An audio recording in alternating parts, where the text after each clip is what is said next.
요한복음을 비롯한 이 사복음서는 예수님이 누구신가 하는 주제를 가지고 기록이 된 책들이지요. 요한복음은 그것을 독특하게 지금 기록하고 있습니다. 태초부터 말씀이 계셨다. 말씀은 하나님과 함께 계셨다. 말씀은 곧 하나님이셨다. 직설적으로 표현하면 태초부터 예수님이 계셨다. 예수님은 하나님과 함께 계셨다. 예수님은 곧 하나님이셨다.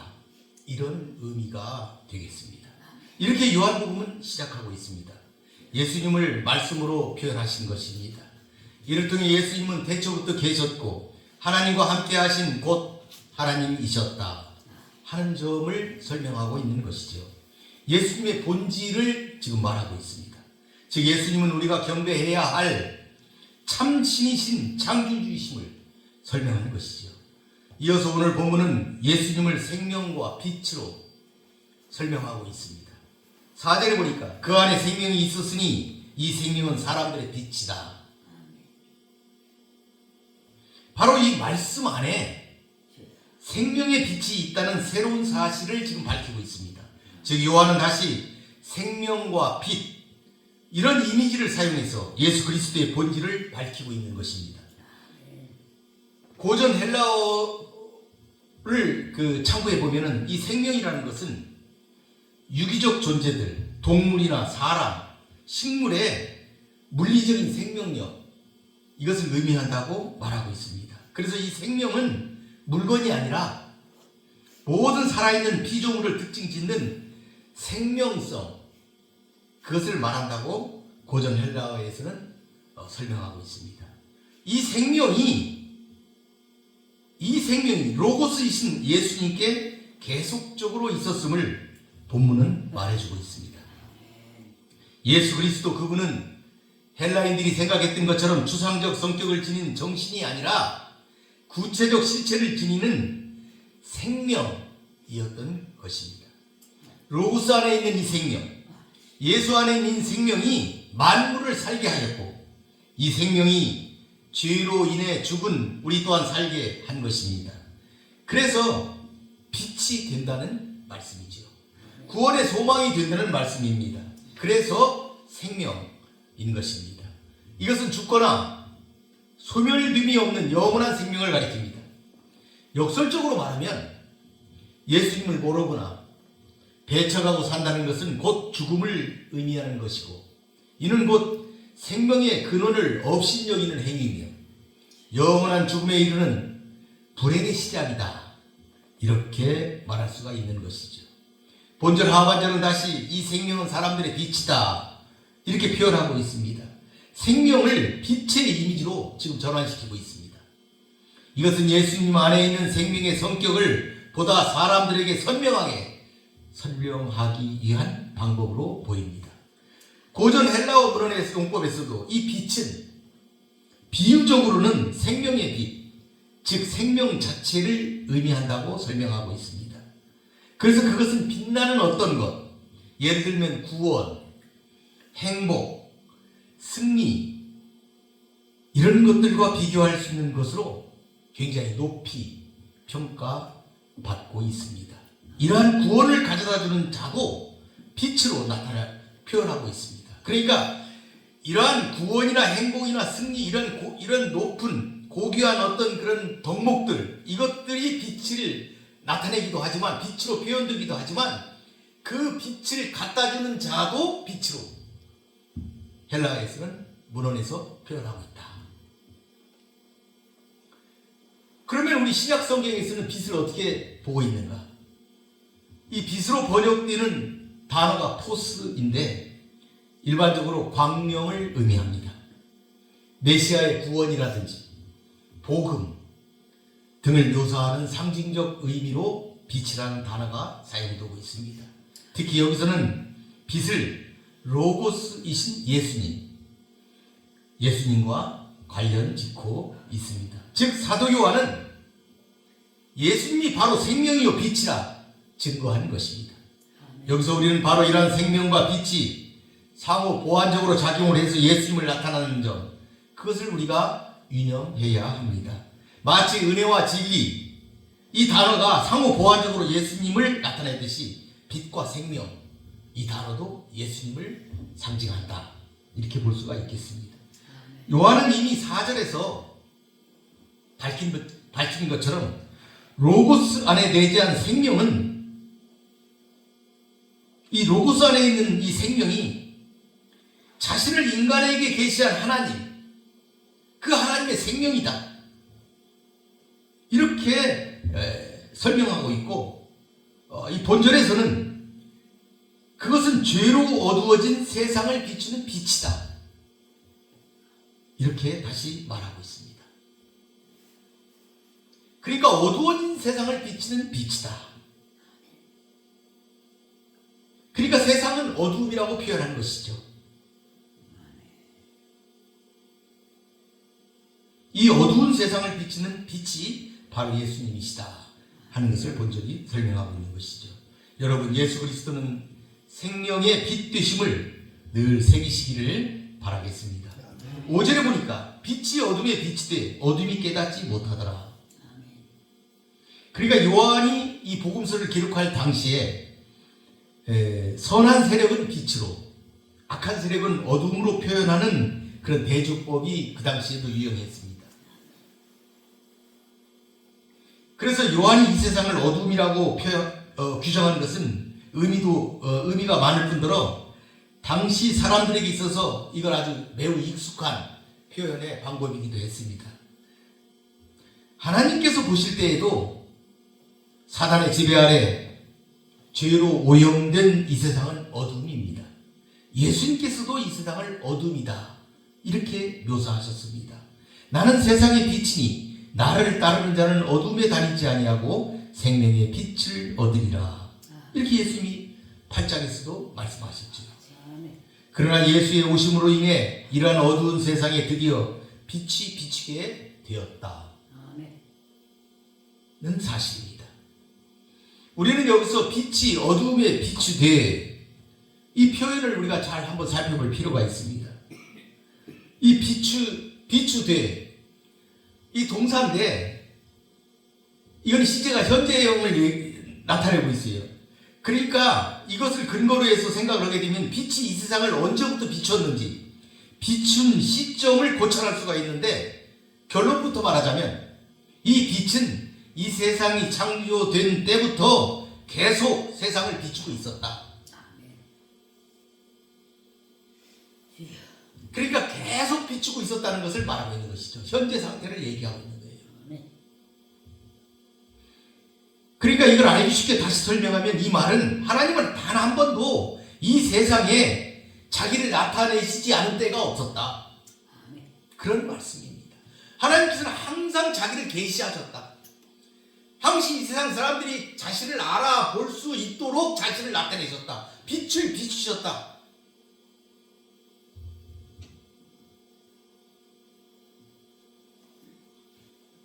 그러니까 한 번도 이 세상에서 자기를 나타내지 않으신 때가 없다 하는 것을 우리가 깨달을 수가 있다.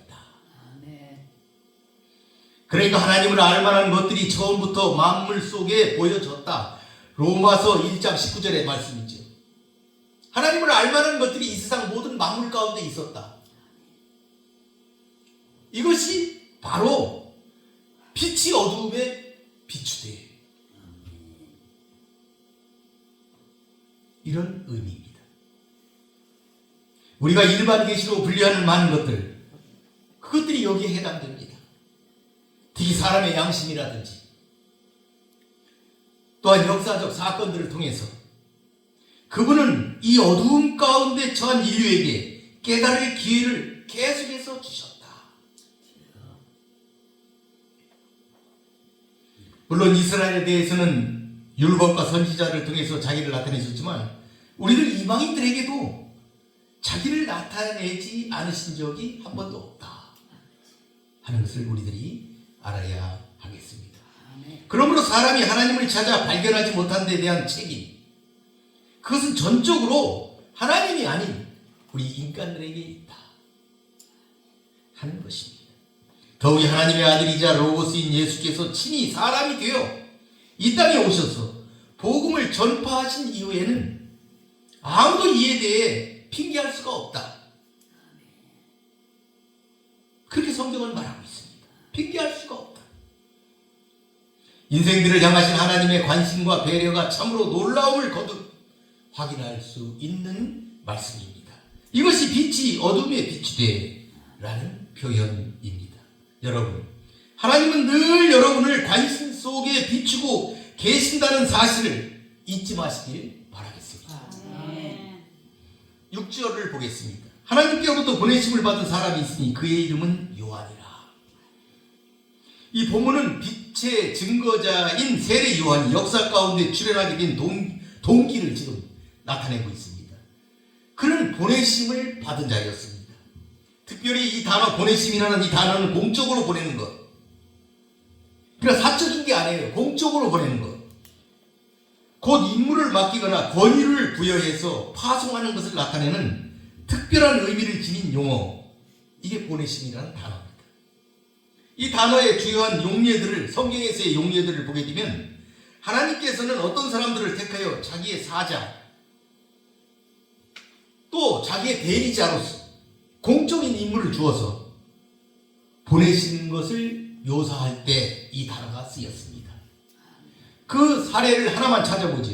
이사야 6장 8절에 보니까 이사야를 부르실 때 하는 말씀입니다. 내가 또 주의 목소리를 들으니 주께서 이르시되 내가 누구를 보내며 누가 우리를 위하여 갈꼬 하시니 그때 내가 이르되 내가 여기 있나이다. 나를 보내소서 하였더니. 이사야가 하나님과 대화하는 장면입니다. 그러니까 하나님이 이사야를 부르시는 거죠. 보내시려고. 이처럼 선지자들의 경우 여기에 해당한다 할 수 있겠습니다. 이 단어 보내심을 받았다. 이 말은 세례 요한의 출생이 구약 선지자들처럼 구속사의 전개에 있어서 어떤 목적을 갖는 특별한 의미가 있음을 강조하기 위해서 사용되었다. 이렇게 볼 수가 있습니다. 그의 출생은 하나님의 계획과 목적에 따른 파송이었다 하는 것이죠. 그가 비록 자연적인 방법을 따라서 출생하였을지라도 그 잉태와 출산, 그 모든 진행 과정은 하나님께서 주관하시는 것입니다. 특별한 사람이었다는 것을 지금 설명하고 있는 것입니다. 그렇게 세례 요한은 특별한 사람이었다. 보내심을 받은 사람이었다 하는 점이죠. 또 한 가지는 이 본 문장에서 하나님께로부터 이런 표현이 있습니다. 본문은 세례 요한의 출생의 의미를 좀 더 명확하게 밝혀주고 있습니다. 노년에 그것도 무자한 사람들이 아이를 가진 신뢰들이 성경에 더러 나타나는데 대부분 거기에는 하나님의 특별한 계획과 목적이 들어있는 경우가 많음을 우리는 이삭이라든지 삼손이라든지 사무엘이라든지 그리고 본문의 세례 요한 등을 통해서 우리는 확인할 수가 있습니다. 생명의 주인은 하나님이시기 때문에 우리의 생명 또한 그분에게서 온 것은 분명하지만 세례 요한에게 적용된 하나님께로부터 파라데우, 이 단어는 일반적인 출생과 구별되는 매우 특별한 출생을 의미합니다. 그러니까 우리도 다 하나님께로부터 출생을 받은 자임이 틀림없지만 세례 요한은 좀 다르다 하는 이야기입니다. 이처럼 세례 요한의 출생이 신적 기원을 가지고 있음을 보여주면서도 그의 존재가 하나님과는 본질적으로 다른 존재, 즉 피조물임을 명백하게 본문은 다시 밝혀주고 있다. 즉 예수님과는 본질적으로 다른 존재다. 예수님은 하나님과 함께 계셨던 하나님 그 자체이셨지만 하나님의 아들이셨지만 세례 요한은 피조물로서 오신 것이다. 근본적인 차이점이 있다 하는 점을 본문을 통해서 볼 수가 있습니다. 여기서 사도 요한이 세례 요한의 신적 기원을 밝히는 것은 앞으로 세례 요한의 사역을 통해서 예수가 하나님의 아들 되심이 명백히 밝혀지기 때문입니다. 세례 요한이 그걸 전하기 때문입니다. 이처럼 요한복음이 세례 요한의 증거를 다른 공간복음에 비해서 비중 있게 다루고 있는 것은 예수님이 하나님의 아들 되심을 세례 요한을 통해서 증거하려고 하는 그런 이유가 있기 때문이다. 이렇게 우리는 살펴볼 수가 있겠습니다. 이렇게 태어난 그의 이름이 요한이었습니다. 이 요한이라는 이름은 하나님의 은혜로운 선물이라는 뜻이며 이것은 천사가 지어준 이름입니다. 놀라운 일이죠. 천사가 이름을 지어줬어요. 요한이라고 해라.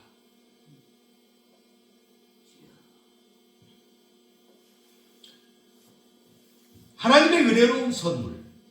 이 이름의 뜻대로 요한은 늙어 잉태할 수 없는 아버지 사가랴와 어머니 엘리사벳에게 있어서 하나님의 은혜로운 선물이었을 뿐만 아니라 다른 모든 사람들에게도 메시아의 도래의 기쁜 소식을 전하여주는 죄의 길을 병탕게 한 자로서 하나님의 은혜로운 선물이었다 하는 것이옵시다.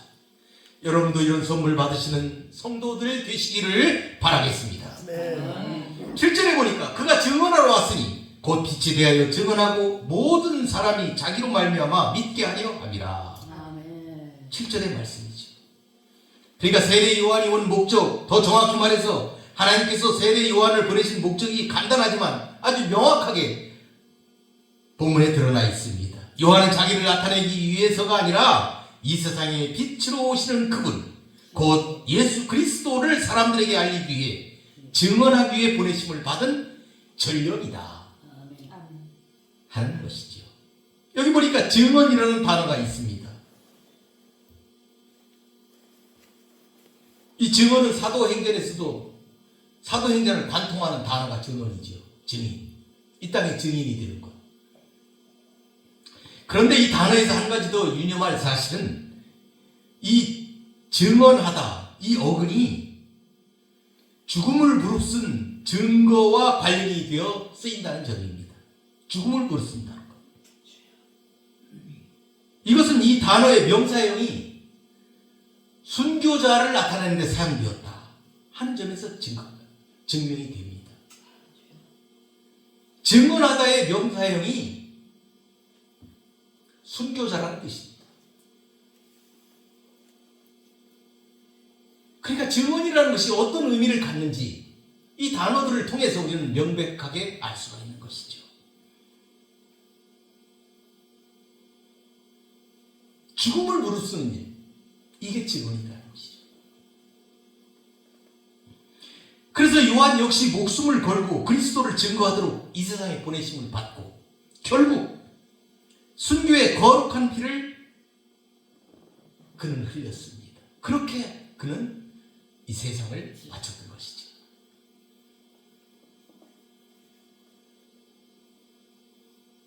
그가 그렇게 했던 그 이유, 그것이 본문에 나와 있어요. 모든 사람이 자기로 말미암아 믿게 하려 합니다.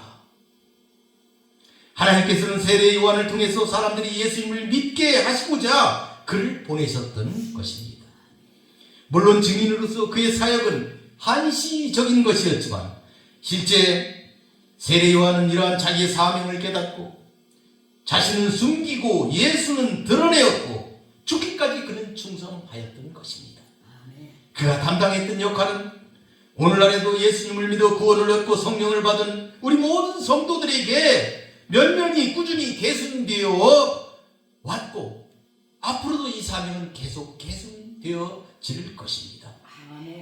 그러므로 교회와 성도는 항시 하나님께서 자신을 존재하게 하시는 이유, 선택하신 목적을 염두에 두고 자기 역할을 망각하지 말아야 하겠습니다.